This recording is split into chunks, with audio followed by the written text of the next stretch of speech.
Saudara-saudara yang dikasihi Tuhan, kita awali pembacaan nats renungan kita hari ini. Marilah kita bersatu di dalam doa. Damai sejahtera Allah yang melampaui segala akal, itulah yang memelihara hati dan pikiran saudara-saudara di dalam Kristus Yesus Tuhan kita. Amin. Saudara-saudara yang dikasihi Tuhan, firman Tuhan nats renungan untuk kita hari ini, Kamis tanggal 15 Agustus 2024, tertulis dalam kitab Ayub, pasal yang ke-9 ayat 10. Ayub 9 ayat 10. Yang melakukan perbuatan-perbuatan besar yang tidak terduga dan keajaiban-keajaiban yang tidak terbilang banyaknya. Yang melakukan perbuatan-perbuatan besar yang tidak terduga dan keajaiban-keajaiban yang tidak terbilang banyaknya. Demikian firman Tuhan. Tuhan melakukan perbuatan besar dan keajaiban yang tidak terbilang. Saudara-saudara yang kekasih, kitab Ayub diawali dengan kisah seorang tokoh yang saleh, namun suatu saat kehilangan segala-galanya. Ternaknya, kambing, domba, lembu sapi, bahkan unta. Semua ternak yang menjadi wujud kekayaan materi habis lenyap. Rumah beserta ke-10 anak juga binasa dalam waktu sekejap.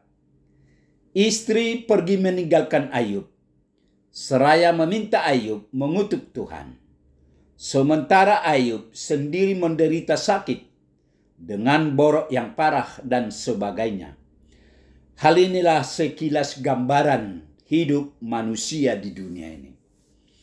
Di tengah beratnya realitas kehidupan dan pahitnya pengalaman hidup, tidak sedikit orang Kristen yang menganggap bahwa Tuhan itu tidak adil dan tidak jarang akhirnya meninggalkan Tuhan. Ini terjadi karena mereka tidak mendasarkan iman pada kebenaran Alkitab, melainkan pada asumsi negatif terhadap Tuhan, sehingga mengambil kesimpulan yang salah tentang Tuhan dan pekerjaannya. Asumsi yang salah tentang Allah menyebabkan Ayub salah menilai Allah. Ia dan juga teman-temannya berpikir bahwa ketika seseorang hidup saleh, ia akan diberkati Allah.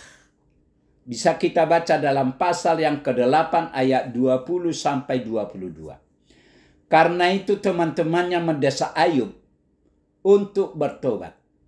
Namun Ayub tidak berbuat demikian karena ia yakin bahwa ia sudah hidup saleh. Maka ketika malapetaka tetap menimpanya, ia mulai berpikir bahwa Allah itu seperti seorang diktator, sehingga sekalipun Ayub tidak bersalah, ia tidak mungkin dapat membela dirinya. Jika ia berdebat dengan Allah, ia tidak mungkin membantah Allah yang Maha Kuasa. Jika ia berusaha menggugat Allah, ia pasti akan tetap dipersalahkan. Itulah sebabnya Ayub mengatakan, Allah yang melakukan perbuatan-perbuatan besar yang tidak terduga dan keajaiban-keajaiban yang tidak terbilang banyaknya. Ayub 9 ayat 10. Ayub ternyata adalah orang saleh, tetapi mengalami banyak penderitaan hidup atas seizin Tuhan. Pada akhirnya Ayub sadar bahwa dirinya tidak mungkin benar secara sempurna di hadapan Allah, dan pasti ada juga cacat dan dosanya sebagaimana manusia pada umumnya.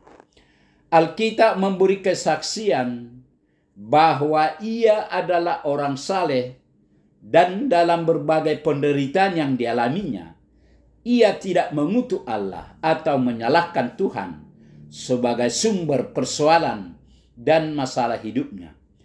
Tuhan tidak pernah merancang kejahatan bagi manusia yang dikasihinya dan selalu memberi kekuatan iman untuk menghadapi dan menemukan solusi terbaik dengan perbuatan dan keajaiban Tuhan yang luar biasa. Kesalehan dan perjuangan Ayub, bahkan penderitaannya tidak sia-sia. Tuhan memberkati Ayub dengan berkat yang melimpah ganda dalam hidup selanjutnya, serta memiliki harta berlipat ruah dalam hidup selanjutnya, lebih banyak daripada sebelum pencobaan itu terjadi. Bahkan di atas semuanya, Tuhan memberikan usia 140 tahun ke depannya. Itulah upah kesalehan dan kesetiaan Ayub mengikuti kehendak Tuhan. Saudara-saudara kekasih, mengikuti kehendak Tuhan bukanlah hal yang mudah, karena Tuhan tidak pernah menjanjikan hanya jalan yang lurus dan mulus tanpa liku-liku.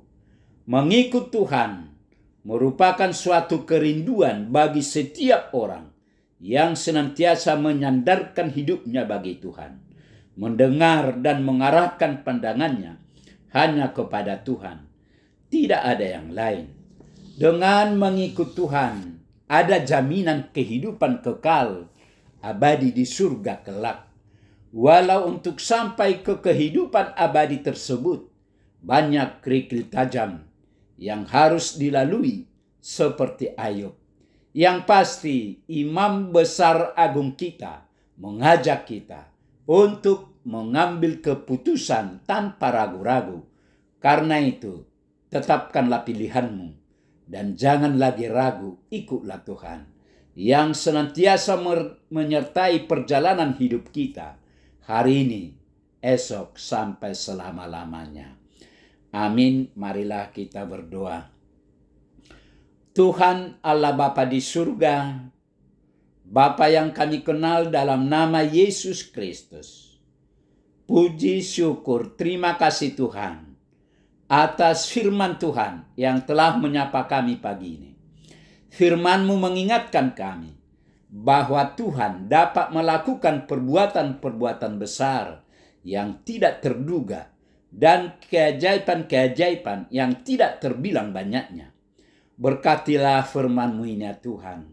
Berkati kami semua, agar kami tetap bersukacita memuji dan memuliakan nama-Mu. Terima kasih Tuhan. Dalam Yesus kami berdoa. Amin.